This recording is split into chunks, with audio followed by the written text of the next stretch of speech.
Okay. The whole is gonna work well. I'm trying to use StreamYard, you guys. I'm looking at my stuff. This is my first time doing a whole. Ah, okay. It's giving me example of my banners. All right, all right. Create a banner. Let's play with this in real time. I'm a little bit behind on my live. I wanted to go live earlier, you guys, but it's been a day in my house. We had a roommate feel like maybe she had to leave. We have a new roommate person. Like it's a lot of activity in the house. And y'all know if you're on my Facebook, I made a post about it being the Bloods. That's over now, but still just the same. Okay, let me get into this fair use and entertainment. Oh, hold up, hold up. Fair use, education, and entertainment purposes only, you guys. All right, so let's see. We add the banner and okay. I could create another one. Let me just why not? Let's do let's do a cash app. Why not? Why not?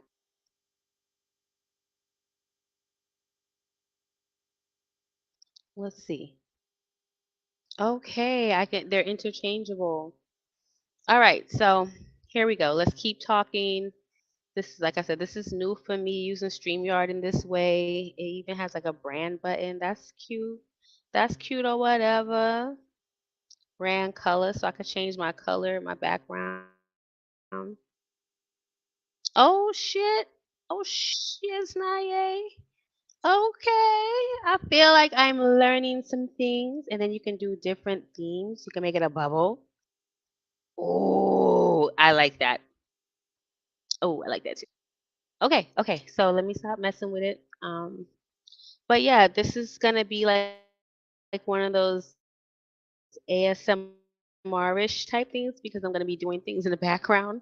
Like right now, I'm serving myself some food. I made some smashed potatoes with the Parmesan crust at the bottom, and it's pretty good. And it's my first time making it. I kept seeing a little recipe on the TikTok stuff. Okay, so I'm sorry if I'm chewing in your ear. That's why I said a little mukbang. It's giving a little bit of that little mukbang ASMR-ish chewing sounds. Disclaimer: chewing sounds. But I was watching that movie, Leaving the World Behind. Let's start there. And I liked the movie. I did. A lot of people wasn't feeling the ending. Let me tell you, not only was I feeling the ending, it personally spoke to me, meaning it personally got me feeling like egg fucking exactly. Meaning this is how I enter. So if you haven't seen it, there's about to be a spoiler alert. So for me personally, the movie was busting. And the ending was busting because for me in the end, the little girl sitting there watching her friends show spoke to like it spoke to me, meaning like she had a single like we talk about law of attraction. To me, that little girl was the embodiment of law of attraction. Meaning she utilized what people would call dark energy, bad energy to get what she wanted. And what she wanted was to see the ending of Friends. That's her whole life was on that. Because and then I understood like her fascination because as the world is happening in her demographic and age, this young lady in this movie, this young girl, she couldn't be more than like 14, between the ages of 12 to 15 maybe even younger, maybe like 12 to 13 or 14 for the oldest. And my point is, this young girl probably ain't never seen human interaction without a cell phone. She probably has never talked to any of her friends without having a cell phone in her hand. Excuse me, you guys, I'm washing out my dish.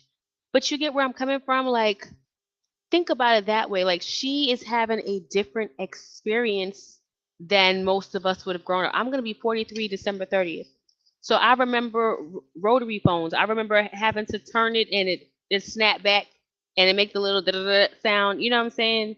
So I can imagine her watching Friends, and she's so enthralled by the people having actual human interaction. There's no cell phones. They're like having real conversations, and she's probably enamored with the love aspect. Like, men and women are relating to one another in such a way. I'm gonna turn that off, you guys, because I don't know how it sounded. It could have been too loud. But my point is, this little girl is so into Friends because, to me, she's seeing some stuff she's never seen before, which is human interaction in a way that she's not accustomed to, because everyone has a cell phone, an iPad, a smartphone, earbuds in, FaceTiming each other. And in Friends, these people are having real conversations. They go to a central hub. They're all sitting there talking, looking at each other. That shit probably hit her like she didn't know what she was looking at. And so for her, it's like reality, but reality is fantasy because that's not how her world operates. Her world operates under screens, and these people are connecting without screens, and that to me made her like it's like we're social creatures. Human beings are social creatures. We need each other. We need to validate each other. We got to talk to each other. We got to have wars with each other. We got to go through the full gambit of expression with one another. You know what I'm saying? It's very much monkey see, monkey do, monkey learn, monkey show, monkey teach, monkey, unalive. It's a full gambit of expression, that's happening. And she's witnessing that expression in the most, like, in her mind, probably, it's probably hitting so pure, like, it's probably hitting like some, what do the guy say? He says my yayo has not been stepped on. So she's getting human interaction, like pure human interaction, pure, just like really good human interaction. You guys, I almost like took my whole head off on the chandelier. We have a low chandelier in one of the rooms, and I stay walking right into that thing. As I'll live. But could you imagine this young lady experiencing this level of life, and she doesn't get to experience it firsthand because, she's not living that way now. Everyone has a phone. And when I brought up law of attraction, meaning the world is coming apart, and all she is thinking about is the feeling she got from watching Friends. It made her feel good. It made her something about that show was like hitting all cylinders for her. And she was fixated in a way where the world is literally seemingly coming to an end. And she was so, like, to me, the folly of it is that she attracted what she wanted while the world is ending. She is getting to watch the last episode of the season she was watching of Friends, and not just anywhere, but in the safest place one could be during this catastrophe of events that's unfolding in the world. So while everyone else is like end games and Purge City and Grand Theft Auto type stuff, this girl is in a safe bunker, the safest place you can be with radiation and all this extra stuff happening. She's in this underground bunker watching the final show of Friends. Like, that's what she got going on. That's what she is doing. And I just thought that was like the best shit ever because, like, this is law of attraction to me in its finest form. And it also proves that, again, how you feel. She only felt good when she was thinking about Friends, and literally was drawn like a magnet to the only place in the world where she was at that had, like, to me, that's like beyond miracle. That is to me the epitome of, you know, of of having single mind focus and single mind desire, and not faltering, not believing it couldn't be done. Like she wasn't hearing that she wasn't gonna get the opportunity to see this last episode. She wasn't on that. She didn't care what y'all had going on. What she knew is that she was owed the opportunity to watch this show, this movie, the ending of this show, which is like the best shit ever to her because it's showing human interaction. No one is like people aren't doing like weird stuff like affirming her because that would be weird if someone stopped like we would as adults we would be feeling weird if the adults in the movie was like it's okay baby we're gonna find your show you'd be like she's old enough tell her the truth she ain't never gonna see how that show ends and don't nobody know how it ends because we don't remember because we don't care because we took the moment for granted. No, that's not what's happening. They are not even dealing with it. They're like they're hearing her but not even really addressing it. They're kind of like placating her. But through that placation, if that's the word, she still found her way to her holy grail. And I think that says something. I think we should all learn something from that little girl about single mind focus and how you end up where you want to be if you focus on that without fail. Meaning, in some way, she believed it possible to find what was for her. It was looking for her back. Like it wasn't an accident that she had found this show. And it wasn't an accident that she found this show during this time. Like when we say everything's happened the way it shouldn't. And then if we want to have the story have a good ending, they're gonna find her. You know, if you've seen the end of the movie, everyone's looking for her as if they're not gonna find her. They're gonna find her. They're going to find her. And she would have led them all to motherfucking safety.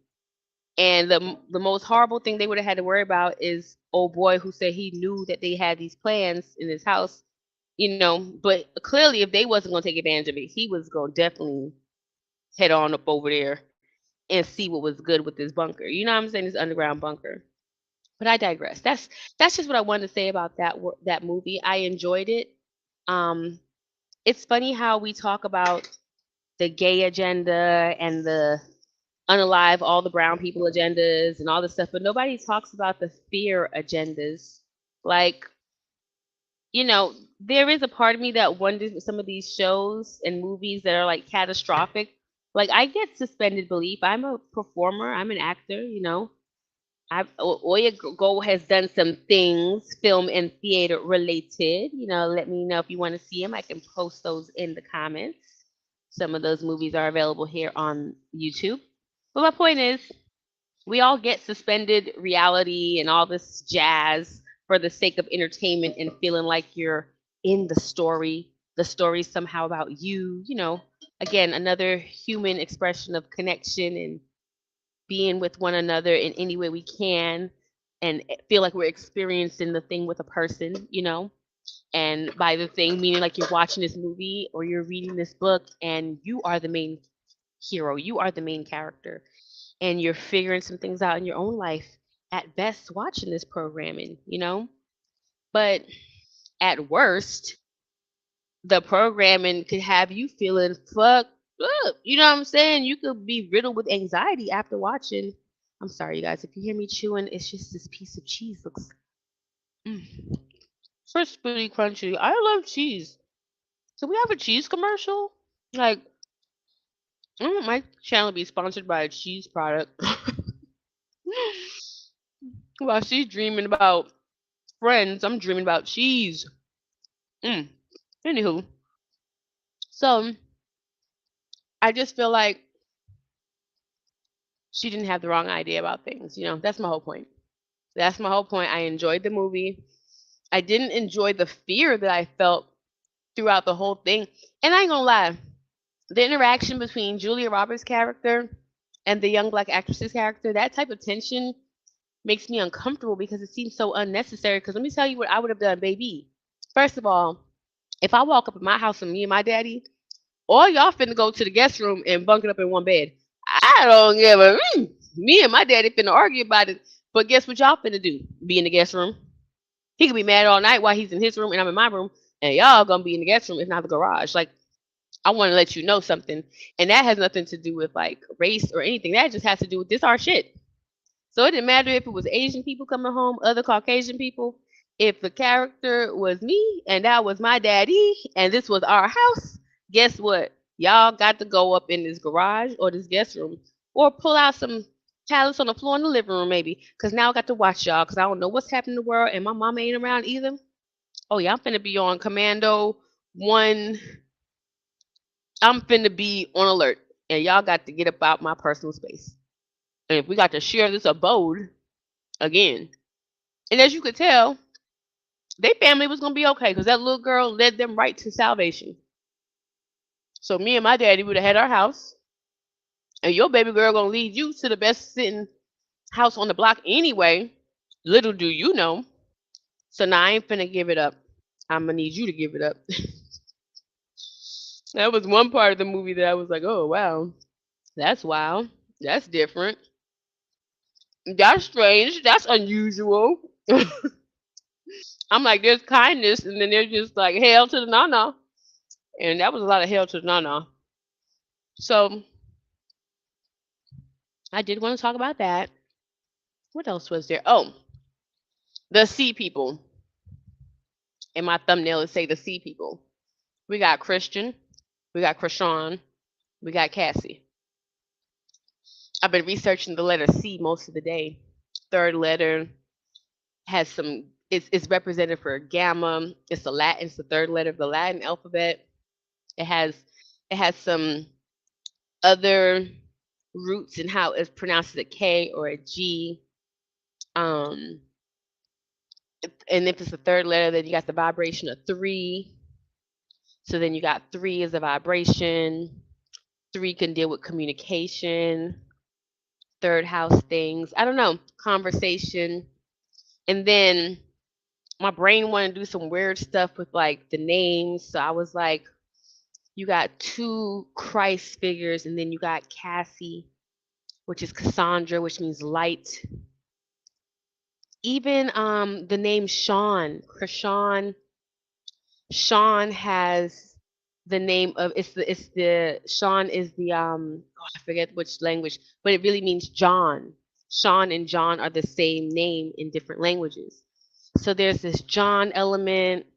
Then Cassie, somehow my brain wants to put Cassie with the archangel Cassiel, and then Cassiel. When I read up on him, he's an angel that has a beard, a dark beard, and is known to be isolated and let you know you're not alone, which made me think of Christian Keys because the way he's coming across, he's basically telling people they're not alone. He is the angel of tears. He has a beard. He's known to be the anger of God. And so my brain is doing all this weird stuff it does with symbolism and it's putting it with the time that's now. So I'm saying the sea people, like these people are making news and they're like symbols of something. There's something that's communicating something to us.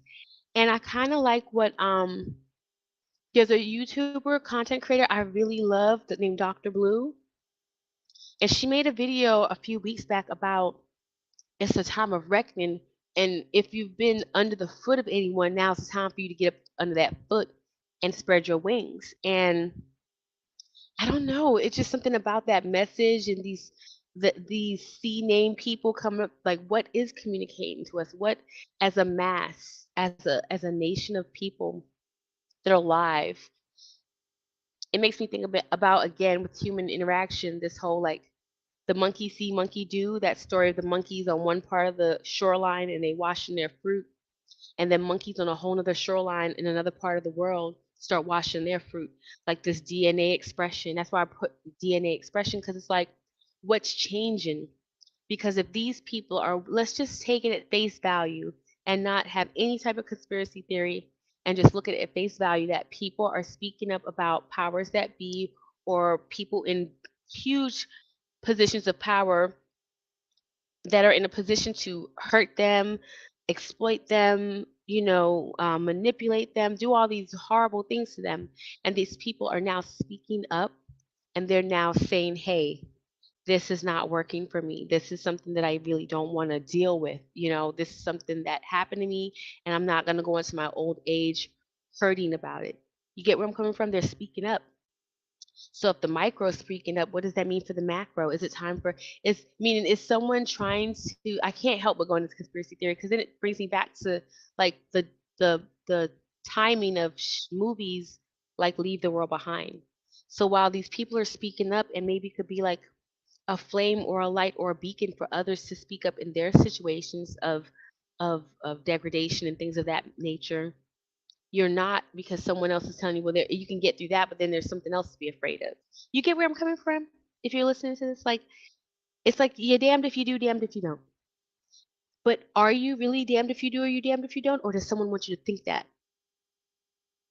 And that's the thoughts I'm having about the sea people, even with Krishan, like low key attempting to fight back, but not really knowing how to do that in the face of the blue face man, you know?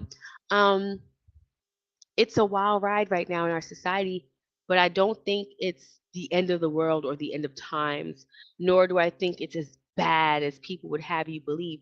We're definitely in a transition, but I think the transition is more useful than we're giving it credit for.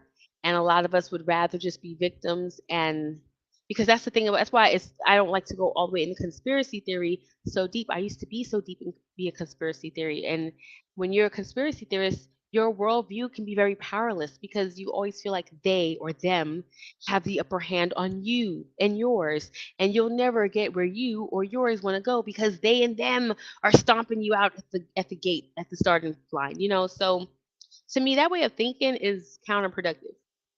I cannot believe myself and then believe I'm a forever victim. What am I believing in? That I'm a forever victim? Like, what the fuck is that? What choice is that? That's not a real option of living in existence. So, personally, I choose to not do it that way. You know what I'm saying? So, that's all I had wanted to say about the sea people. I'm trying to remember my whole shiznaye. So, we talked about, oh, the billionaires. It's funny. I was looking at this other YouTuber and they were saying how you don't get to be a billionaire if you're not in the strange shit. And I thought about how I really do genuinely want to be a billionaire. Like I feel like I already am one. And then I thought about how weird I am. And I was like, oh, maybe there is a link between having that much access to the monies and being a weirdo or having that much access to resources because I think about why I want that much resources. I want to give some resources away. I want to keep some resources and create things. I want to share some resources and create things with others. I want to, did I say give some resources away? I want to make the resources dance and play and do what they're supposed to do and multiply the resources. And I'm willing to have some fun doing that, but if that means like what other people consider weird stuff like licking toads or believing in astrology or having an astrologer or eating a certain way. I'm down with that shit. I'm okay with being what we consider like weird. When you look up the word weird, it doesn't have this add connotation that most people, you know, want to associate with it. So for me, it's like weird is where it's at. And when you talk about billionaires, the person said, "Yeah, you don't get to be a billionaire without doing no weird shit." And I was like, well, you know, I see I have one person. Let me just go ahead and show off that I've been using my StreamYard. Look, I can put my Cash App up there, right? And I can say, welcome to the show. I'm going to say that now because you're here. And I feel brand new. Welcome to the show. Thank you for coming in the room. Okay. So, add banner. And then I can say, welcome to the show. Yes, I got my banners up. I'm liking StreamYard. I'm really enjoying how I can kind of play with it. And I thought about this live all day long because it's like, again, with the movie, with the world, Leave the World Behind. And then you have the sea people, the Krishan, Rock, the Christian Keys, the Cassies. And then you have these billionaires who are doing all this weird ass shit. But it's like, wouldn't you, if you were a billionaire, like, wouldn't you try to make things that, like, if I'm not saying that I would make a person, but if someone took me to a place and they said, hey, this is a lab and you could, like, get some fetuses and you could like infuse them with other DNAs and then if it works you get to have like a creature and they're all the DNAs are all non-lethal creatures, so nothing's gonna poison you, sting you, bite you. You know, maybe it's like a chinchilla mixed with like a human baby. I don't know. Maybe a human baby's too extreme, but you get a creature. That's my point. I would be okay with that. Also, I wasn't mad about the billionaires who surprisingly blew up in the ocean with their makeshift, um, submarine. I think these things are a part of the human experience. I'm not mad at these people, nor do I think they're idiots. Maybe I didn't think that they thought it out well enough. Like maybe you send a test run submarine first with like a dummy thing down there or like a machine that has like this because you're a billionaire, right? So I would send it down there with like a robot that has like my heart rate and like my own like that's what I would do if I was a billionaire. I would like totally it would be like a test. I would spend another billion on a test dummy to see if like being in the ocean at that rate is something I could do. And I might if I have a lot of billions, I might test that thing out a few times. I want to make sure it's foolproof. So I understand that if you're a billionaire, regular shit don't get it for you no more. Like I'm not mad about that. I can relate. I can understand. It says I have some comments. Hey Libby. Hey Sugar. I don't know if you guys heard everything that I said, but I'll go back a little bit. I don't mind. But I was talking about the movie Leave the World Behind and how everyone was like, they didn't like the ending. And I don't know if you've seen it or not, but it's a spoiler alert. Um, I liked how it ended. Like the little Tim. Okay, so this is my point with the little girl. I do not mind repeating this as we're having this conversation. This is my vent, and I've been struggling to get this live, like I said, done all day because I had a lot of activity in my house today. But I'm here. So this movie, Leave the World Behind. A lot of people said, they was with it. It was cool, but then they didn't like the movie because the ending, everyone in the movie was like, the ending sucked. Why would the little girl, why would she just be there? Everybody's looking for her, and I loved the ending because my perspective of that movie with the little girl specifically is that she, of course, did not even like hold on, you guys. People are talking. I'm waiting for them. I don't know if you guys can hear them or not. Oh, you're fine. You're fine. So so guess what? This little girl's seen an episode of Friends. She's seen a bunch of episodes of Friends. This little girl is like, I get it. She's so like enamored with Friends because think about this little girl in this world that we live in today. She's seen people, human beings interact without a screen. Like she probably never in her 13 years of living in this world ever had a conversation with a parent, a friend, or a teacher without having some type of smart device in her hand. So the idea that these people are sitting there talking in a coffee shop, laughing, having frontal communication, this little girl is turned up like, oh my God, the people are talking real conversations. She's not seeing that in her world now. That doesn't exist where people are just going. You can go to a coffee shop, but everyone has a screen, if not multiple screens, and earbuds and all kind of stuff. And they're still communicating, but it's not the same. I'm 43 in on the 30th of this month. So I grew up with the rotary phone. I grew up with the phone that makes the sound da da da da da da. You know what I'm saying? So for me, I could understand her awe of human interaction that does not include a cell phone. You get what I'm saying? Like I could, and she's seeing these people talking, and then she's seeing like Ross and the other girl, Jennifer Aniston. Like she's seeing men and women even interacting. And could you imagine the world that the little girls now have to maneuver with the cell phones and online apps and dating on? Like it's a whole thing that we didn't. We went out and you met people. And if you met somebody at a laundromat, grocery store, walking down the street, I'm from New York, so you meet people and you're like, oh, hey, you're a person I met, we're talking. In today's world, you're not meeting people like that because you're on your screen. You're meeting people from the screen. And if you're so lucky, you may be able to meet this person in real life. And then when you meet each other in real life, you still have the fucking screen and now you're taking pictures and posting it back. Do you see what I'm saying? That's her reality of interaction amongst the humans. And to see a show or a program where they're not doing that, it probably blew her mind. It probably seemed like some otherworldly shit. But here's the gag. Her seeing this what we call a throwback to old humanity where there's no screens that you're using to interact with each other. She's tapped into something visceral, something primordial, something real, something fucking human, something fleshy.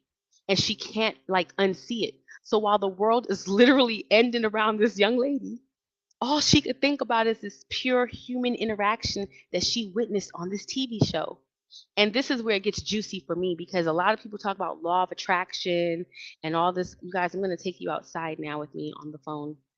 So if you hear some rain sounds, it's like I said, it's going to be a little ASMR-ish tonight because I'm wanting to be on foot and pace and talk with you guys. Let me turn my volume up.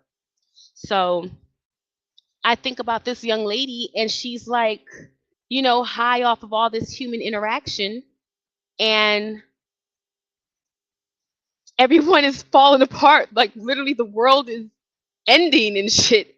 But she's like, she's not ending. She's feeling like she's just beginning based on these human, literally just a show about what we would say now human interactions, relationships. They're just talking. But considering what law of attraction is, every time she thought of this show, her system was flooded with endorphins. She was like, yes. She wanted it. That's all she could think about. So while her parents are almost getting shot, Mom Dukes is tripping about this and that, you know, all kind of her brother's teeth are falling out his mouth, like all kind of stuff is going down. But this young lady is fixated on a show called Friends. And to the point in case where she literally, to make this a long story short, her desire to see how this all comes to an end brought her ass to motherfucking safety. Like it brought her to a place where she could be like safe. It brought her to the only house. Like, what is the chances? What is the chance? This is what I love about energy and the work I do in spirituality and how it all comes together and makes sense. And you can witness like a miracle in like real time in a certain kind of way. Meaning, like, they say there's our plans and God's plans. Based on, I'll talk, let me talk in Christian lore type communication. Based on God knowing everything, God would have known this baby's going to see this show, and God would have known that this baby was going to be the hope because she was hoping on something that was real, something that was, as they say, the flesh is evil and all this stuff. But she had like follow me now, she had like an awakening through seeing human interaction and not the things that the flesh had made, i.e., computers and screens and all that stuff. And in this awakening, God had set a way for her and her family. Like, what are the chances of renting this house out for the weekend? But then 2 houses down, it's a house with a whole bunker in it. And she got led to, literally, she's able to, like, law of attraction. She was like zoned in. And then she got there, she had all the snacks and shit. You know what I'm saying? So for me, I liked it because it did show the power of the mind. The world is literally coming undone, and all this little girl can think about is the last episode of Friends. So she just got to know how it ends. And that desire, that single focused desire, not only led her and her family to safety, but her to safety first. You know what I'm saying? Like, she got there first. If they make it, that's fine. She got a bunch of other human type shows she gonna watch and be safe for the duration if she had to be the first Eve to come back out the hole and make an atom and make population. I don't know. Point is, I enjoyed it. It was whimsical to me. It was folly in a way that's like, of course, like. But I will also say this, like I said it already in the live, but I'll say it again. The interaction between her mother, and the young black girl, I was over that interaction because if me and my daddy came home to our house, like I said, y'all would have to be in the garage or y'all would have to be like in the guest room, on the floor, in the living room, on a pallet. I don't know what y'all was gonna do, but y'all was gonna be up my personal space, and me and my daddy was gonna sleep in our bed. That's what I do know. Okay, okay. So I did talk about that, Raid. So I wanted to bring that up, but I also in connection to that, I wanted to talk about. I touched on like I have a thumbnail for this, you guys. So the thumbnail talks about the worldview, and I don't hear enough people talking about the fear agenda. Like, if fear scientifically is proven to make you not think straight, to help you make poor decisions, like literally mess with your brain chemistry where you're not able to like function at your best, why do they keep and we say why is there so much programming out and documentation and stuff that's imagery that would make you be afraid? You get what I'm saying? Like, which leads me into this conversation. You guys, I be doing a lot of research. I listen to a lot of lectures in my spare time. I like to hear about different perspectives going on in the world, different there's so much to learn and I just enjoy it all. I really do. So I've been listening to this guy and he talks about the Nephilim. And the Nephilim are listed in the Bible as like fallen angels, right?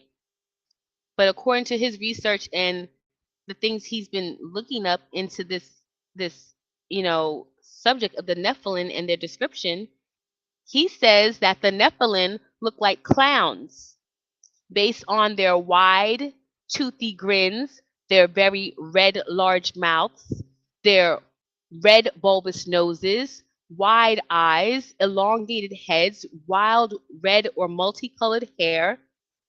He describes them as certain types of giants and actual beings. And then he's found a lot of research to substantiate to like, you know the word I'm trying to say, like to like prove this stuff. So like, but here's the thing. It seems all very plausible, believable. He's backing up. These creatures show up in other um, cultures, if you will. This clown creature, which he's basically saying are demons or some type of humanoid type hybrid being that are linked to reptiles because of their skin, meaning the white skin, meaning that clown skin. And he goes into the history of clowns when they first show up. I mean, the shit is it's like so amazing. It's great research. It's not scary to me because I study demons and all kinds of stuff like that anyway. And it's also not scary because I literally feel like he's talking about my peoples. And let me tell you why I feel like that. So he is a Caucasian man. I think he's in Great Britain somewhere. I'll probably tag one of his videos in the comments here, because I enjoy his content a lot. And it helps me answer certain questions and have even more questions, and it's fun. But I'm not going to hold you. It's kind of like certain things he's saying, like when he talks about how these entities are also showing up in Africa, and he shows like the people jumping really high, and they have like this one African deity that's covered with like the twigs, and how it be dancing and jumping. But when you see certain documentations and documentaries on these angels and beings in these African villages, that there's nothing in those costumes. That there's documentation that someone has filmed these rituals, and when they open up the costume, there is no person in it. It's like they have just done the ritual so good and summoned the energy that yes, it's a whole being in there that you cannot see. And what they're saying is that the Nephilim are now stuck in like behind the veil, if you will, but in another realm that's still akin to this realm, but we just can't see them. And what our celebrities and certain people do is they summon these entities. And that's why you have certain like motifs in the entertainment industry, in the art industries, like these entities need the body. So they have you doing certain things so they can have a body. And they're called Nephilim. Now here's again, especially when he started talking about the African and indigenous versions of these things and the dragon people of Asia. And I'm Trinidadian. I got a little Asiatic stuff going on in there.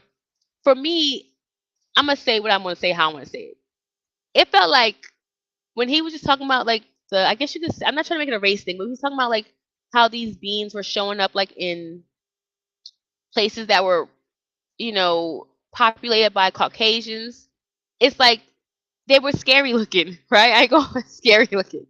When he started showing the Asiatic versions and the indigenous Indian versions and the African versions, and they have the same white skin, the Africans who paint their skin white and make themselves look a certain way, which is literally the same way that these clowns are showing up in these other cultures that are not, I guess you could say, for lack of a word, fully melanated or whatever. I was having some type of feeling of like, I get it. Like, I feel like sometimes people don't know what they're talking about, but it's easier. Again, that's what I mean by this culture of fear, because he's a Christian. He's newly found Christian. He's found Christ, and he talks about the badness of these beings, and I get it. Again, I get it based on how he's presented his research. But then to me, there's this whole other flip side of the research where maybe he don't know what the fuck he's talking about. Because when he's going into the African and the Asiatic cultures with this stuff, I'm feeling a certain kind of way that's kind of like woken up. And I'm not saying that we can't be Christians. I'm just saying some of us don't even know what it means to be a Christian. to have Christ consciousness. And so it's just one of those things where the Nephilim are clowns. And if you type this in literally on YouTube, I think his name on his channel is Under Conspiracy. And I really enjoy the content. Shout out to him. I would love to have a conversation with him, but I would want to have a conversation based on like, what if this shit is a part of some of our DNAs? What if this is a part of some of our lineages? What if this is a part of some of us? And we've just gotten a bad rep. And then it also made me think of Tartaria, the whole mud floods, all this stuff, because you have these beings and then the world's being reset. I mean, it's a mosh podge of like things that have happened in our world. And if no one's been alive for the full 50 billion, thousand, quadrillion years, it's the planet. You know what I'm saying? So this is the stuff that kind of interests me. So right now I am on this information like white on rice. So white as a clown's face. You know what I'm saying? Because some of it's a little spooky, and then some of it's very historical, and then some of it's just like a feeling that I get like we're talking about our ancestors. I don't know how to like. Again, me with the weirdo shit. I would be the billionaire doing the ritual to see if the clown people show up. Like that's again me being me, because I want to push the envelope of existence as much as possible, because I'm aware that this form is just another form of existence. I'm not afraid of unalivements. Not that I'm rushing towards it. I've almost been unalived in various ways, like 5 times. It seemingly happens a lot, but without the unalive part. And every time I was aware that unalivement could be possibly happening, like the time I almost drowned in the ocean trying to be cute, trying to actualize my mermaid stuff, and I almost drowned in the ocean. I remember drowning in the ocean, and number one, I was laughing because when I was in the ocean drowning, every time I was like screaming out the ocean, help, every time I screamed help, and like when my head bobbed out the water, I was like, help, and a little pee-pee came out, and I just thought that was the funniest shit ever, because I was clearly afraid. And something about yelling help and being like, this is my last time to maybe save myself, a little pee came out every time. And I was laughing. So here I am almost drowning, but I'm also laughing because I think that's funny. Could have been nerves, but it was funny to me that every time you scream help, a little pee pee came out. So with that being said, as I'm realizing I don't have the energy to keep bobbing up and down talking about help me, and nobody can even fucking see me out here in this goddamn ocean on this beach, I'm just going to die. And I remember speaking my holies of Holy's mother's names and some names I learned in ritual, and said, basically, here I come, guys. And literally, as I bobbed under the ocean to let sweet aroma of being alive take me down, someone was pulling my ass up, and it was a whistle being blown, which was weird to me because I didn't see nobody. There was no lifeguards, but how they right there all of a sudden pulling me up. So it wasn't my time. I've almost gone through the windshield a few times. Like, I've had some serious like moments where me and death was like really making out. But in the end, I was released, so I'm already having these weird experiences in life. And for me, it's normal, So that's why I put in the thumbnail, you guys see it on my community page, DNA expression right after the clowns, Nephilim is clowns, because we're talking about some of this stuff, like the clown stuff and all these things, but it's like, what if we're talking about our ancestors? Like, for real, some of us. What if some of us got some weird-ass motherfucking ancestors? And they talk about that. They talk about the Haitians, everybody's ancestor worship. But what if you're not worshiping your ancestors? What if you're worshiping the Nephilim? And it's like, based on what you're saying, the Nephilim are, which are beings that had blood and flesh and was some type of humanoid, reptilian type thing. What if, in the grand scheme of things, this is some of our ancestors? And they might have been on some wild shit, They might have been on some wild shit, but these might be the ancestors, So I be thinking about stuff like that. I think that's all I want. And I've been the Sea People. I talked about the Sea People, the Krishan Rock, the Christian Keys, and Cassie. First of all, what I noticed about this was like again the C aspect. C is the third letter of the Latin vocabulary, alphabet. It's 3 in numerology. 3 is one of the super numbers. Tree. Okay, I ain't gonna do that. If you know, you know. Tree. Woo-sa. Okay. So with that being said, like Three got some stuff popping with it, apparently. You know, look, I got three people in the room now. Three is a popping ass number. It's the number of communication. So it's a woman who does content creation here on YouTube. Her name is Dr. Blue. I love Dr. Blue's channel. She be hitting all the mysteries and all, like I just love her whole flow and how she really gets into things. Yeah, that's what I'm saying. Like, and if the gods are other beings of higher brain power, you know, or other beings, interdimensional beings, other like whatever it is, like some of this could be like family. You know what I'm saying? So hence why some of us have different blood types and different things like that. Like it's to me, it's not as white and black as people would like to make it. It's a mosh, like the way God created this thing now. It's like really we only supposed to learn what to do and what not to do from each other. So when you see somebody doing wild shit, you be like, oh, I ain't gonna do that. You see somebody doing something that's beneficial and necessary for the mass community and even themselves, you can be like, yo, that's what's up. That's good. We should be doing more of that. It's real simple. But a lot of people don't everybody don't have the same morals. Everybody don't have the same worship the same God. Some people money is their God. Some people fame and fortune is their God. Some people an invisible being that lives in some invisible heavens is their God and keeps them doing things a certain way. Some people grass is their God. Some people weed is their God. Like it's a lot of gods, you know, popping out in this realm. And I just feel like I was telling somebody, like I'm of the mindset of like the word is within you. Everybody have stuff in them that guides who they're supposed to be. And you could judge who somebody should be based on who you are, but you may miss the whole point of their existence in doing so. That goes over a lot of people's head because a lot of people sit in the seat of judgment and they feel like what they know is what it is and how it should be, and therefore it is that. When the truth of the matter is things are very duplicitous here, things are very like multifaceted. You have shadows, you have lights, you have frequencies, you have stages, levels, degrees of understanding, wisdom, knowledge. Hell, your eyes are even lying to you. That is wild to me that nobody takes into consideration as human beings, the type of being that we are. We have eyes that literally lie. I mean, you can't take it too serious if you're asking me because it's like some weird shit going on all the time. When you think about what it means to be a human, and then when you think about even what it means to be a human, what they say humans come from, and when I say where they come from, I go back to as far as the wheel and the fire and the club. So I learned how to make fire and I can cook things and be warm. I learned how to make a wheel and I can move. I make a club and I can bust yourself in the head. Like, you know what I'm saying? Like, so we have comfort, we have food, and we have unalivement, which is, you know what I'm saying? Humans aren't, you look at children when they're born and how they play on the playground, you learn to be polite. You learn to like care. You know what I'm saying? You care enough and you may care more if it serves you. And it's like we're missing that as a human race. So when people do wild stuff like did he not or did he do it? Yeah, he did it because he's human. And there's a lot of human beings that would do a lot of wild stuff.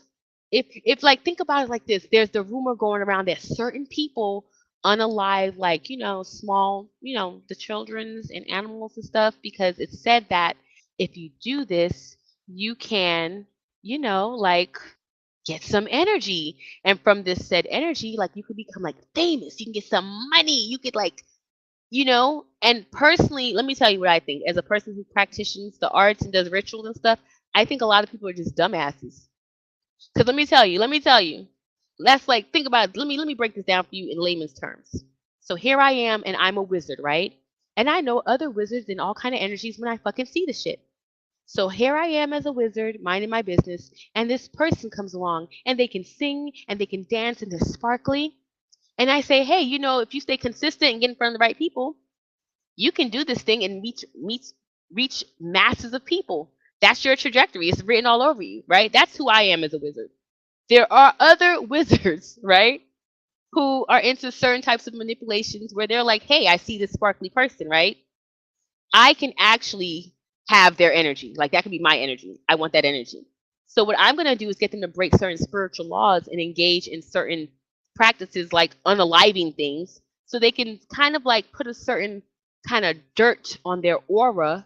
They can put a certain kind of like stress on their system which allows them to not tap into their gifts so freely because, now they're feeling guilt, shame, disgust with themselves, which is going to inhibit their creations. But I, the wicked warlock witch person, is like, I know some techniques where I can have that energy that they have no access to for myself. And there's all kind of ways to go about doing that. So you want it so bad to be who you are that you allow someone to trick you out of who you are. That is what we're looking at a lot of the times when it comes up with this whole selling of the soul thing. People are tricked into going against their nature. That's what you're looking at. And it binds them, whether they've been videotaped going against their nature, whether they have enough witnesses, whether they just feel shitty as people, so they just listen to whoever the handler, aka, provider of said, that's that level. Then you got the other level of selling your soul, which is some good shit, which we all do that shit if we get the chance to, which is you have a soul. It was raised in poverty. You're a poor person. You don't know anything but fucking bullshit. Someone comes across you, gives you some literature about financial literacy. Now you're working on your credit. Now you got a job just so you can play with the money that you have, So you're kind of like growing and you're figuring some shit out. You don't got that poverty ass soul no more. Nope, buddy. You upchuck that shit. You sold out. You are no longer impoverished. You sold out of poverty, bitch. You sold that poor ass soul and got you a rich soul. That is also something that people could do. Your soul is yours to do whatever the fuck you want to do with it. If you want to sell it, you want to grape it, you want to unalive it, guess what? It's yours. Spirit's a little different. But the soul thing comes with your machinery. And that energy is yours to fumble, grow, expand, play with it. Oh, Livy. And it's funny. I used to have such a problem when people say I'm a free spirit because I'd be like, I'm so like, under all this like joyfulness is like a very shrewd, assertive, kind of like bitchy motherfucker. So underneath all this, when the people would say free this, free that, you're so free, I'm like, ain't shit free. Because I'm aware of the price I pay to be myself. You know what I'm saying? Like some of this stuff I'm saying now about Krishan and Christian, and I would be like a couple years ago, I'd be afraid to say these people's names because in my mind and my mindset and my ego of victimhood, I would be like, there's a target on my back. I can't talk about these things. I'm too close to it. I grew up in a cult. It'd be so much victim babble in my head that I would be afraid to say things that are just true, that are just real, that are wonderfully speculative, that ask certain questions. And I'm grateful for age because being 40 like freed me. If anything freed me as a woman, turning 40 did something to me. And I love what it's doing and what it's done because there's a lot of things I used to be afraid of that now I couldn't even fathom, like afraid of what, like who gonna check me, boo? Who gonna check me, boo, boo? I wish I would. Everybody is entitled to feel how they want to feel, think how they want to think. And when it comes to me, none of that shit ain't even my business unless I feel like I want to make it my business. And even then, it's going to be on some like subpar my business shit. You know what I'm saying? Because it's outside of me. And so that's what I be thinking about when I'm thinking about these things. I feel like I just want to go into my second live. You guys, I'm going to come back actually. It costs to be, yeah. But exactly, fuck it. It feels good. I remember having this conversation with my grandmother and my mother during a very narcissistic flying monkey type situation going on. And it's cool. That was the past. But just to give context to the conversation, we were talking about trauma and we were talking about, how you move through it. And my grandmother said to me, well, they call me Stacy. They say Stacy. Everyone's not like you. We couldn't we went through what we went through and we kept going. We went to work every day. We took care of our kids. We did the best we could do. And she said, that's what we could do. And she said, and I want you to be able to do that too. And I looked at my grandmother and I said, Grandma, my brain and my body don't work like that. I got to fight it. Whatever this trauma shit is, whatever the abuse is, I got to go up against it. I got to let it know, fuck no, you don't get to run that shit here, whatever it looks like. And then I told her, and it feels good. It feels good to stand up for myself. It feels good to stand up for others when time warrants it. It feels good to say, no, that's bad. And when I say bad, I mean unnecessary. I don't really think about the world in terms of good or bad. I ain't done that. That's what the cult left me with. And I like that part. I kept what mattered. And to me, good or bad was too like, I don't know, namby-pamby. But unnecessary versus necessary, that was clean cut. That was dry. Your kids are starving, you steal some food out the grocery store, That seems kind of necessary. I hope nothing happens and you can get home and feed your babies. You stealing the fucking match cars out of Walmart because you get a thrill out of it. I hope your ass go to jail. That's unnecessary. You're causing these people insurance monies. They're gonna have cameras now. They're gonna harass little black children. You're creating problems in the world. Stop stealing. You know what I'm saying? So that's how I look at it. Like, we're all here together. We're all connected, whether you like it the fuck or not. Back to the monkeys washing their fucking fruit in the water, and then some other monkeys eons away now are washing their fruit in the water. We have collective DNA. Your grandparents love how wild. Yeah, my grandmother's with my shenanigans too now. She do call me with the shenanigans. Sometimes I have to just like, again, 40 did something to me that allowed me to just listen now in a way that allows me to like hear who someone is past who I think they are. And I really love that. I've been psychic my whole life. I'm a medium, all kind of weird shit like that. But being able to just listen as a human being and hear someone and connect with them without all the other fancy schmancy shit is top tier. It's top tier. And you can feel it. You can feel it in your system. You can feel your heart expanding. You breathe easier. Your eyes are shinier. The world is prettier. You smile a little bit better. And it gives you more faith to feel like even if an atom bomb should blow up the fuck tomorrow, I smiled and was able to share kindness with a person. That's worth something to me. It may not be worth something to a lot of other people, but for me, that shit is, again, top tier human interaction. If we need each other and we depend on each other, you guys, if you hear me moving around, I'm going to get my charger because my phone's about to die and I'm not ending it just yet. But to me, it's like, if you can interact with other human beings in a way that is caring and kind and loving. Hey, Jody, speaking of caring and kind, loving people, try those potatoes. She's making the Jody face, maybe. Oh, okay, when you get a moment. Spoon. You guys are hearing one of my roommates. That's my Jody. She's a Virgo. That should say everything. With Leo tendencies, so she's got Virgo criticisms going on with Queen Leo, you know, coloring. She's like, I said that shit, and I mean that shit. So she said I'm just feeling a little perturbed. I love piece of Jody. I like my roommates. I like all my roommates. We had one leave today. She was a little bit in a tizzy about some stuff, but then it's funny how God is. You know how they say the Lord taketh and the Lord giveth. And so we had someone else come in. He's pretty cool. He's a Cancer Gemini person, so we should get along famously. Let me grab my charger. I'm sorry, you guys, to walk through the kitchen all willy nilly. I left my charger in here.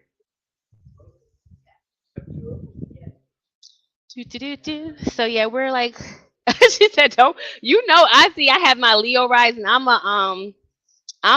like to say I'm a sneaky Leo because I'm really a Capricorn sun, but I'm a Leo rising, Leo in the first house, Leo in the second house. Like even when I do like my other astrology charts, I'm a Leo sun, Pisces moon. I cannot escape the Leo vibes of this lifetime. Like and it's funny when I read the Leo horoscopes and stuff, they hit differently than when I read my Capricorn stuff. Capricorn works when I'm working and stuff, but that Leo energy is what like gets me to do this. Like my Leo energy is what made me say like I want to go live today. I'm going live today, but then I was like, I'm coming off the bloods, the cycle, the period thing, and so I was like, I don't feel like doing certain things to get all like fancy smancy. And then that's when I remembered, oh wait, hold up. I did say I want to learn how to play with StreamYard a little bit better, a little bit more. And so y'all, I don't know who watching, but let me run my shit again. Welcome to my show. Okay, fair use, education. I'm about to get real nice with this. And then when it's over, I hope it lets me put my thumbnail up because I'm making thumbnails, you guys. I'm making motherfucking thumbnails. You know what? Let me just, since I am going to end this one.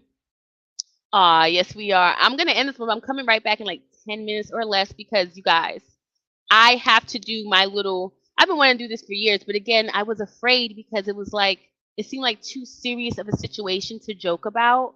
To be honest, that's my honest. Like I just felt like you can't joke about these cult people. You know, I really was feeling for Solar and them. I was really like, that man be doing weird shit with them. I know what that's like because I was in the Dr. York cult. And so I was under the impression for a long time these people were like victims. Not to say that they weren't victimized, but I took it to the point where I was projecting things that happened to me and how I felt about it. I was projecting it onto strangers. So I just knew that they wanted help. I knew that these young carbonation people wanted a way out of no way. And I had the honorable opportunity to interview Solar and Zoka at one time. And I was trying to literally, if there was manipulation tactics, I was doing double talk with them and double speak and double mind shit, meaning that I was trying to send them healing images. I was trying to create buzzwords and phrases of freedom for their mindsets. Like I was trying to plant seeds of empowerment and strength in them. I wanted them to be better and more, yeah, the whole thing. And then I remember Velvet got that lady for the $5 grand. And I say it like that because it wasn't so much that, yeah, money come and go, people do stuff, life changes. Yeah, it is what it is. She's a young person, she's making mistakes. But her attitude about it fucked me up because I was in. And so I was projecting. So in a sense, I was like feeling like I was a cult member with them. So I'm feeling for them all deep and stuff. And then she basically is like, you know, if you shouldn't send me the money because the money, or however, you know how Vel the Vat talks. Yeah, I said Vel the Vat. Um, she reminds me of many women who, you know, you hope they get it right because she is young, and I know how stupid I was when I was that age. So my point is, when I say forever in love with Master Fundifi because it was her who I called to help me get out of that mental bind that I was in with the whole cult stuff, and she helped me to see these people as entertainment. Even they themselves say we're entertainment, these are shows, da da da. So I was able to make that switch in my brain, and so I really wanted to do content. Right, and I really want to do content on them. I wanted to decode behaviors that I saw. I wanted to talk about them in the way that I wanted to talk about them. And if it sounded kind of roasty, you know, well, hey, let's just get the marshmallows out and get to toasting and roasting. For real, for real. So I have a thumbnail and it's called, it says, what if I ran carbonation and Eligio could never? So I made a whole thumbnail because I want to talk about like if I ran carbonation, what the fuck it would be on. Like if I was like he had a good situation going. That's what I always think about with him. Like you had a good thing going. If you would have organized a little bit better, got you an administrative team, handle the legalities, y'all was in a position like Solar said to actually buy and have properties overseas. And y'all fumble these bags. Y'all fumble this stuff. Y'all could have been overseas now. Solar wouldn't have to be paying no rent in Mexico now. They would have a spot in Medico. And nobody wouldn't be in jail because we would be honest. You know what? I think I might just go ahead and roll it into one because I don't think I want to come back. So I'm just going to roll both of them into two. And whoever listens to this, I just put it in the comments, I guess, and I can come back and expound. But I feel myself already talking about it, so we just going to keep on talking about it. Y'all okay with that? Because I don't really want to come back, and I'm here now. And if we could do an hour and a half. I could talk about this shit for 30 minutes, and I could always expound another time. I could make a part 2. It was so fake. It was all just bullshit. Meaning, my thing is like, okay, so we know now, Eligio, you where you want to be in a whole nother sense of the word because you like the men's. The men's like you. And so why not have a cult where you honored homosexuality? You could have had, it looked like True and his girl was straight-ish. So they could have been a straight couple managing the straight house with the straight people. Velvet and him seemed like they was on some, you know, weird stuff. So they could have been in the house with the weirdos. Like my point is, you could have had a functioning society where it could have been managed very well. People could have been having the love of their life.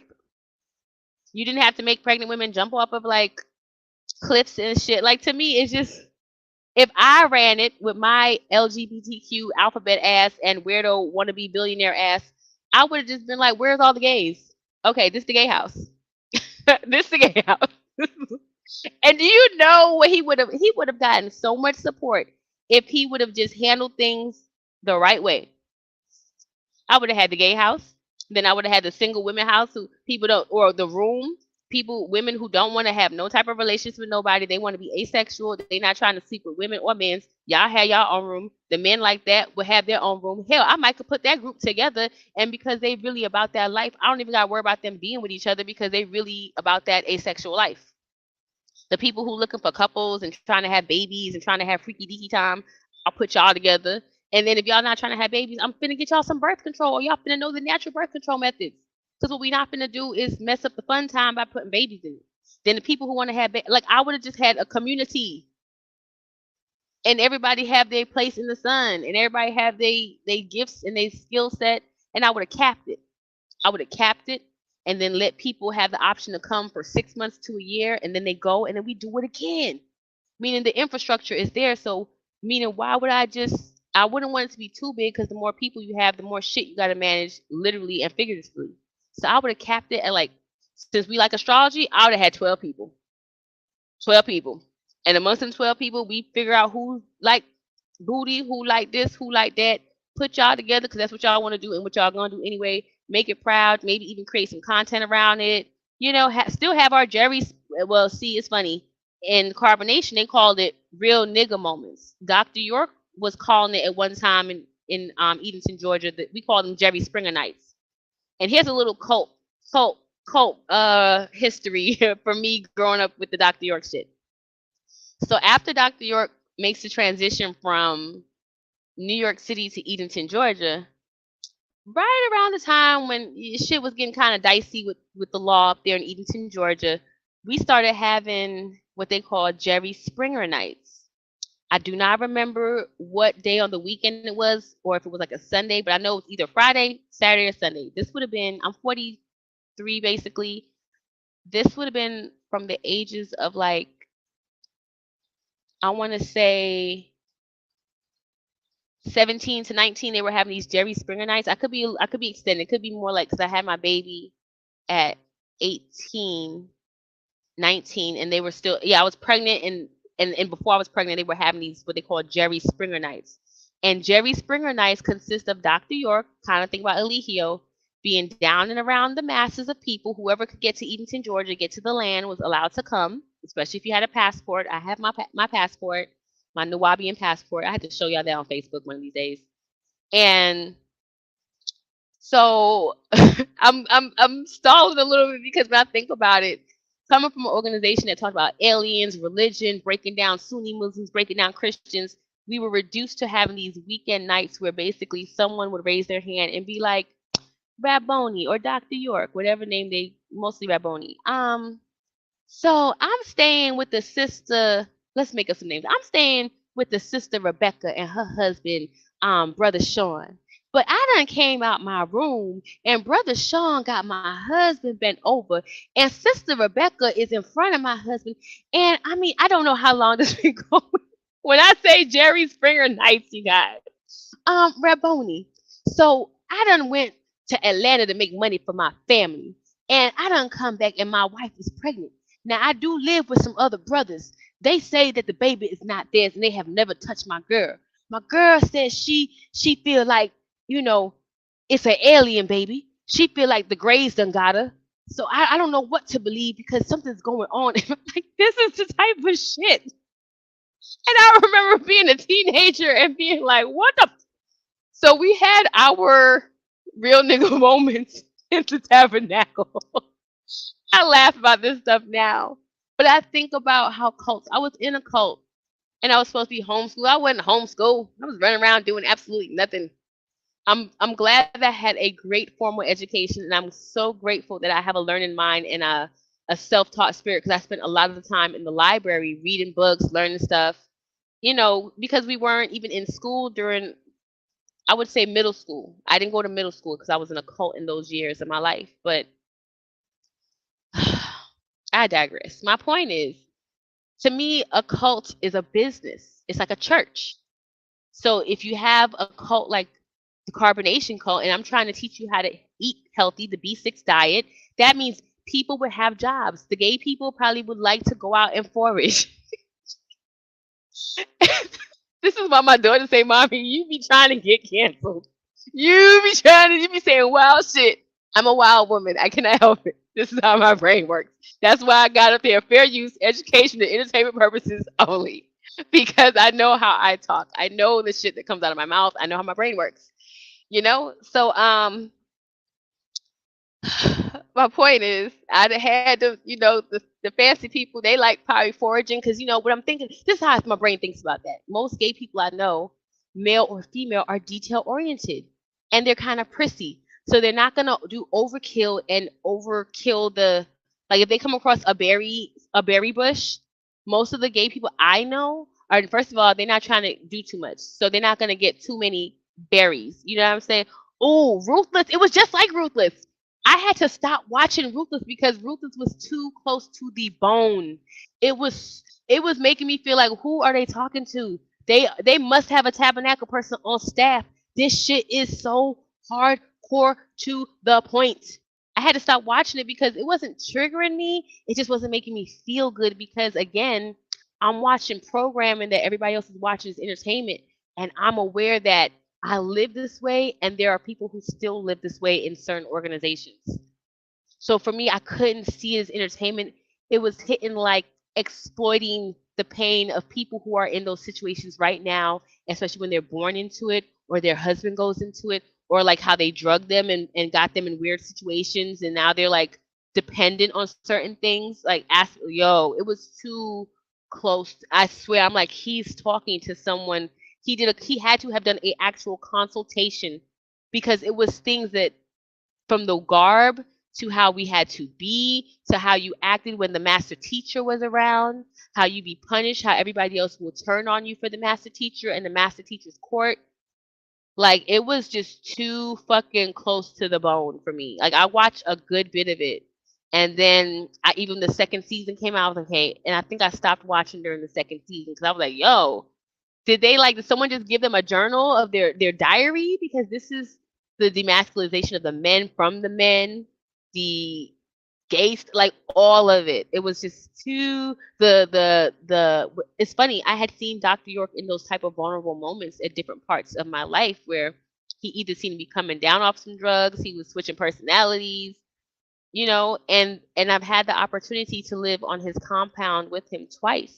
So I would have been like the new girl that he liked because I was put in situations to be against the other girls. Like, I'm me. So even me, when I got to the Kadesh in Edenton, when I got there under the most weirdest ass circumstances, but that's a whole nother storyline for another day.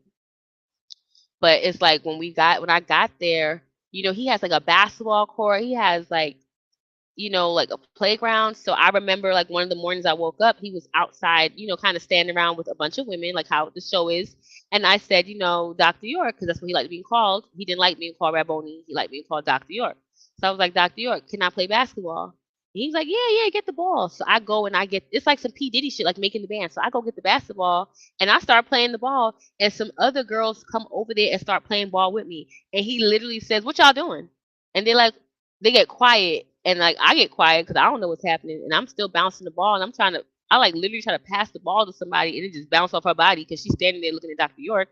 And he said, "What y'all?" He said basically, I said, "What y'all doing?" And he don't sound happy, and they're like mumbling, "Oh, we was playing that." He's like, "Y'all big head asses ain't never played no basketball. Now she here, y'all want to play some ball? No, y'all can't fucking play no ball."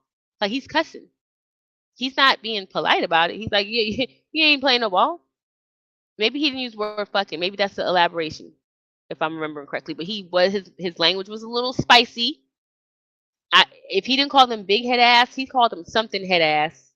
And he was basically like, y'all can't play basketball with her. So what fun was that for me? I can't play by my damn self.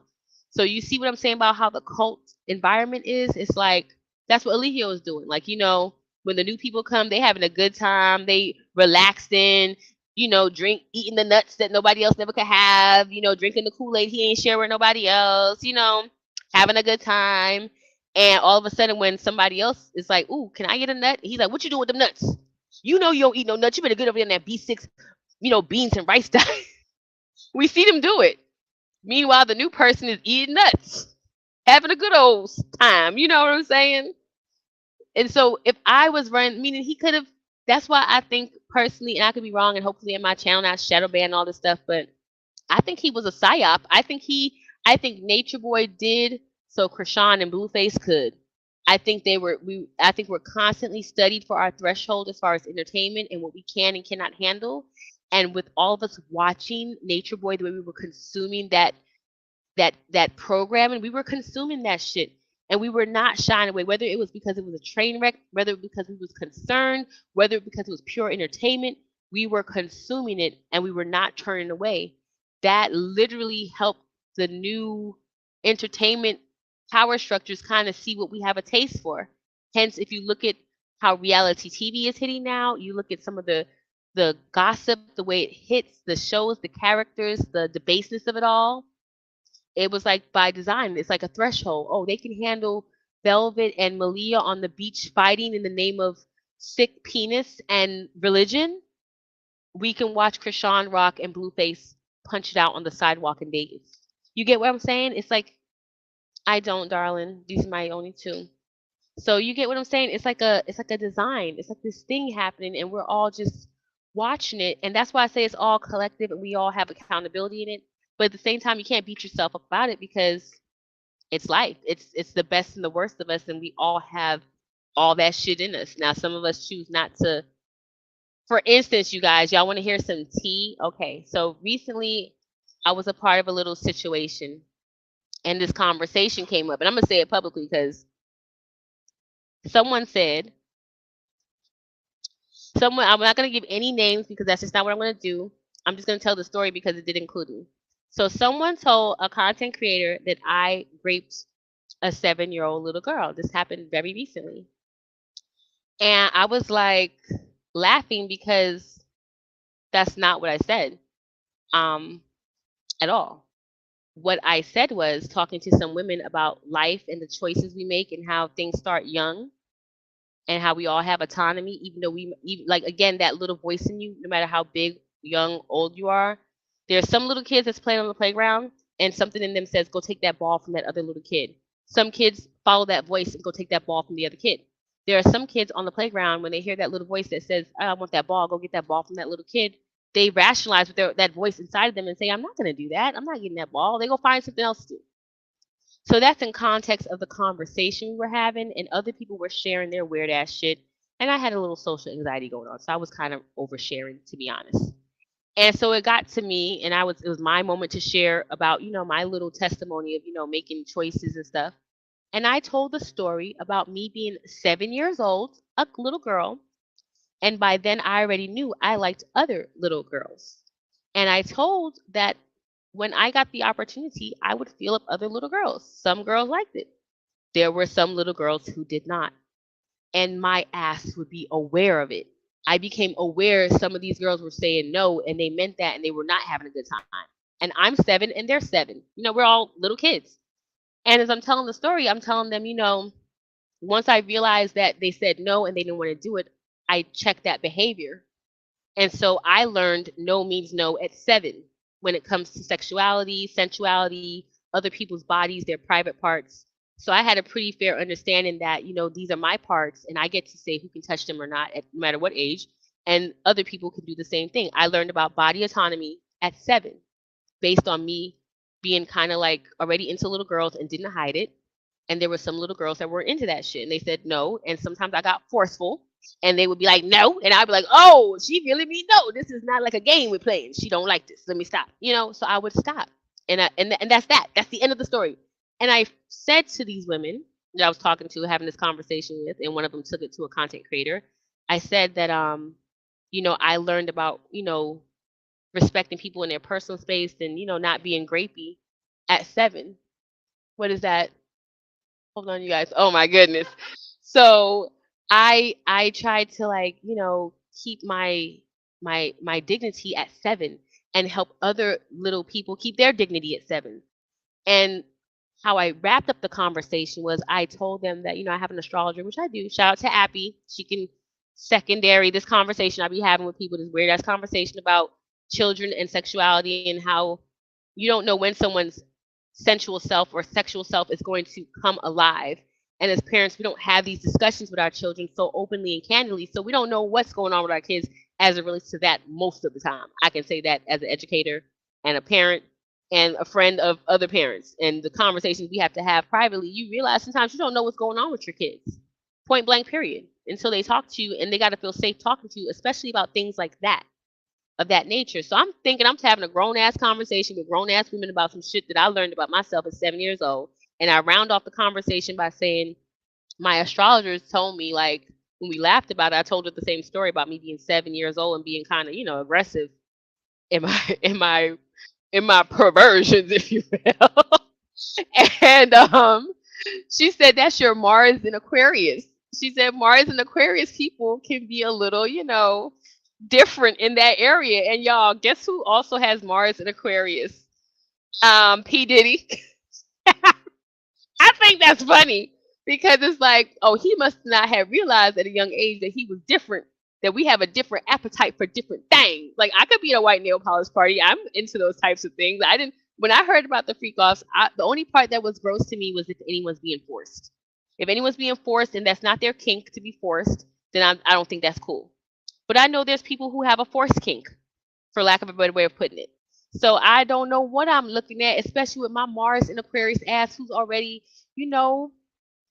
proudly, of a variety of human being that lives on the fringe of what we think is sexy and not. You know what I'm saying? I own me. I own me. And anywho, that was the whole conversation, and I laughed about it, and I thought they got it. I ended up having to apologize because people was thinking I was raping 7 years old people, and it was like, it's none of that's happening, and never has happened, and I'm not that kind of person. And I had to clear my name, and it was cleared, and the person was clearly lying, and that was substantiated by the other witness person that was there. But they also said they didn't know what I was talking about. But my thing is, if we grown up people and I don't know, you don't know what I'm talking about, why not just say that to me directly? Hey, what did you say? What is that? You 7 years? What? Clarify that for me. Clarify it, because I would ask a clarifying question in conversation. Did you just say that you thought goats were sexy? Is that what you said? Like, what kind of sexy? Like sexy, like you would date them, or sexy like you would try to have children with them? Sexy, like what? What do you mean? That's me. I'm gonna ask a clarifying question because I'm nosy about human nature that way. So if I meet people with certain peculiarities and what we would call perversions, I'm not grossed out or judging. I want more context. I want to hear more about it. I want to know. So I brought that up to say, like, again, running a cult, running people. People are weird. People be lying. So that's another thing. If I had a cult, I wouldn't be checking your bags as much as I would be asking you to bring, like, to know, do you have any, like, mental illnesses? Have you ever been diagnosed with anything? Meaning, I would have been asking people if they ever touched their kid cousins and stuff like that, potentially, so their asses don't be up there. So you don't come, because I assume there's some people who would join the cult who would like to have children in that environment. I would have, like, a whole situation for those people who want to experience birthing their babies in the tropics under the B6 diet or whatever. Like, my shit would have been fly. That's my whole point. My shit would have been fly. People would have been having good governance.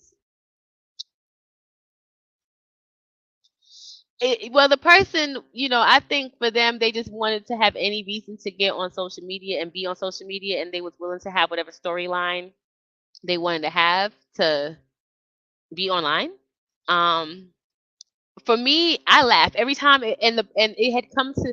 It was told to me I had said this before it even got online, and I had to clear it up with the person because they have children. It was like telephone. People paid telephone around me in one of my living situations recently, and I had to deal with it. And I dealt with it what I think pretty good, and everything was cool because, I mean, again, it would be different if this was something that was isolated. Like, I literally tell this story all the time, and I don't mean all the time to bring up, like, children's sexuality, if you will, but to give people a context that you don't know what's going on in anyone's mindset, no matter how young or old they are. And you don't know until you have an actual conversation with them. And sometimes those conversations need to be super specific. If you know what I'm saying? I mean, I was not hyper with my sexuality as a child. So I wasn't in my room hunching pillows, and my mom had to be like, oh, you're hunching pillows, you're doing this, you're doing that. My mom's not catching me with the neighborhood kids. Like, hunched over in the corner, busting down little girl. No, none of that's happening. What was happening is that I was private like I am now, and you would never know what I'm into unless I told you, and you would never have a clue of how I get down because I believe things like that are private unless you're doing it publicly non-private, if that makes sense. Meaning, hold on a second one, guys. Hold on. Got conversation around me. Hold on.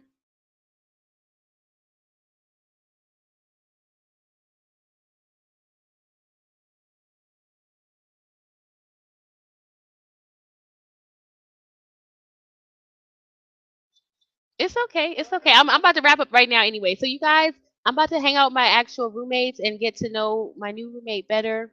I love you guys. I really appreciate you all showing up for this conversation. I'll say this before I close out. I appreciate you guys showing up. All three of y'all. All three of them. I appreciate it.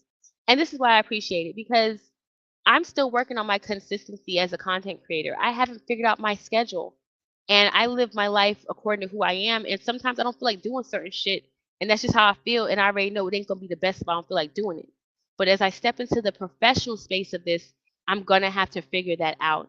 So I appreciate the patience with those who've waited for these lives. I'm gonna go more into this Eligio stuff. I want to do a few more carbonation talks. And I'm gonna go more into the Krishan, and I still have my Cassie live of Are You a Cassie? I have not forgotten that. That one's just taking a little more research. And I really want to get into video essays, you guys. So I have a vision for what I want to do here on the YouTube space. And it's taking the time that it takes to unfold, and I'm okay with that. And so I'm appreciative of anyone who replays this. I'm appreciative of anyone who shows up. I'm appreciative of anyone who shares it because I know it's a process and I'm in my process and I have fun and I like doing this. I know you guys can tell if you know me, I'm smiling right now like a crazy motherfucker. Like, oh my God, I'll be live talking about my ideas and my thoughts and things I'm thinking about and it's fun. So I appreciate you guys coming through. I am Oya Gold of Gold Energy Management. And my motto is don't just find your purpose, be it. My hashtag is manage your energy. And I'm just here to tell people like you get to be whatever you want to be. Just be that. Show up and be that. If you're the villain, be the villain. If you're the good guy, be the good guy. If you're the sacrifice that shit. But whatever it is, just do it till you're satisfied. Be good to yourself. So that really does help you be good to others. And that's it, you guys. That's my TED Talk. I love you guys. Please, any comments you want, post it if you want to share the live. I hope that when I hit end on StreamYard, it lets me put my thumbnail up. And, I might go live on Facebook tomorrow. We'll see how it goes. But I still have my taco videos to upload. You guys, I have 2 other YouTube channels I'm also working from. I have Tacos are Spiritual and Spiritual AF, Spiritual as Fuck, where I'm going to be back doing my card reads and my collected card reads and, all that good stuff, card pulls, my more spiritual channel because I miss doing card pulls and I've been doing them lately and they've been popping. As you guys can see, I'm having a hard time closing it out. Thank you, Sugar Love. Okay, I'm bowing out. I'm doing my James Brown. I love you guys. Have a good night. I'll talk to y'all later.